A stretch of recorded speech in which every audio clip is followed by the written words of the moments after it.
రైతుల మీద ఆ కాళేశ్వరం ప్రాజెక్టు మీద చూపెట్టి ఏ పైశాచిక ఆనందం అయితే నువ్వు పొందాలనుకుంటున్నావో ఇది సమంజసం కాదు. ముఖ్యమంత్రిగా కుటుంబ పెద్దగా ఇది పద్ధతి కాదు. ఇకనైనా బుద్ధి తెచ్చుకో, మాట మార్చుకో, మాట తీరు మార్చుకో. నీకంటే ఎక్కువ భాష మాకు వస్తుంది, నీకంటే ఎక్కువ గట్టిగా మాట్లాడే తెలివి మాకుంది, నీకంటే ఎక్కువ మరి నీ భాషలోనే సమాధానం చెప్పే సత్తా నాకుంది. కానీ ఈరోజు వేదిక అది కాదు, సందర్భం అది కాదు. ఇక్కడ నీళ్ల పరిస్థితి చూస్తే, నీళ్లు లేక గోసపడుతున్న రైతులను చూస్తుంటే, మొన్ననే కమలాకర్ గారి నాయకత్వంలో ఇక్కడే అక్కడ పోయి ధర్నా చేసి వంటవార్పు చేసి రైతులందరూ అయ్యా తొందరగా నీళ్లు నింపండి, మా 10-12 ఊర్లు ఎండిపోతున్నాయి, దయచేసి నీళ్లు ఇవ్వండి అని చెప్పి మొత్తుకుంటా ఉన్నారు. ఇవన్నీ చూసిన తర్వాత అయినా నీ మనసు కరగకపోతే ఇవాళ ఎస్ఆర్ఎస్పీ మొత్తం మరి ఖాళీ అయిపోయే పరిస్థితి. ఫ్లడ్ ఫ్లో కెనాల్లో కూడా నీళ్లు లేవు, ఎక్కడ నీళ్లు.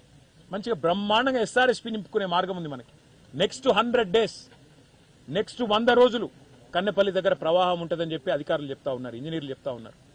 చరిత్ర చూస్తే ఇప్పుడు జూలై నుంచి అక్టోబర్ దాకా 100 రోజులు బ్రహ్మాండంగా అక్కడ వరద ఉంది. 100 రోజులు మీరు కావాలంటే రోజుకు 3 TMCలు ఎత్తొచ్చు, లేదా మీకు ఇష్టం లేకపోతే 2 TMCలు ఎత్తొచ్చు, కావాలంటే 200 TMCలు లేదా 300 TMCలు. మొత్తం గోదావరి మీద ఆధారపడ్డ అన్ని రిజర్వాయర్లన్నీ కూడితే కూడా 418 TMCలు కంబైన్డ్ కెపాసిటీ ఎస్ఆర్ఎస్పీతో కలిపి. ఆ 418 TMCలో ఇలా ఉన్నది 85-86 TMCలు మాత్రమే. మరి మీరు నిజంగా ప్రభుత్వాన్ని నడుపుతుంటే, సర్కారు కాదు మీ సర్కస్ కాదు సర్కారు నడుపుతున్నా అనుకుంటే, మీరు కరెక్ట్ గా నెక్స్ట్ 100 days లిఫ్ట్ చేస్తే ప్రతి జలాశయం నిండు,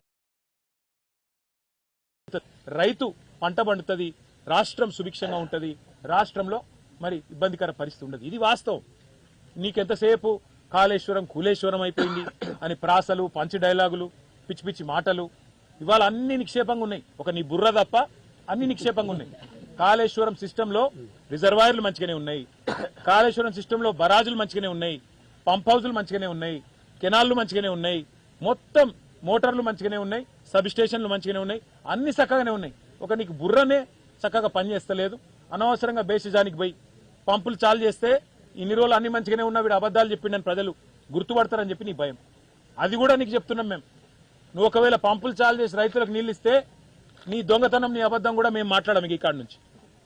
నువ్వు ఇన్ని రోజులు చెప్పిన బక్వాస్ మాటలు కూడా మేము కూడా మర్చిపోతాం, నువ్వు కూడా మర్చిపో. కానీ పంపులు చాలు చేయి. చాలు చేసి ఈ కరీంనగర్ కానీ, నిజామాబాద్ కానీ, నల్లగొండ కానీ, వరంగల్ కానీ, ఉమ్మడి జిల్లాలు, వాటి మీద ఆధారపడ్డ లక్షలాది ఎకరాల పంట, లక్షలాది గొంతులు ఎండిపోయే పరిస్థితి, కరెంటు ఉత్పత్తికి ప్రమాదం వచ్చే పరిస్థితి, వీటిని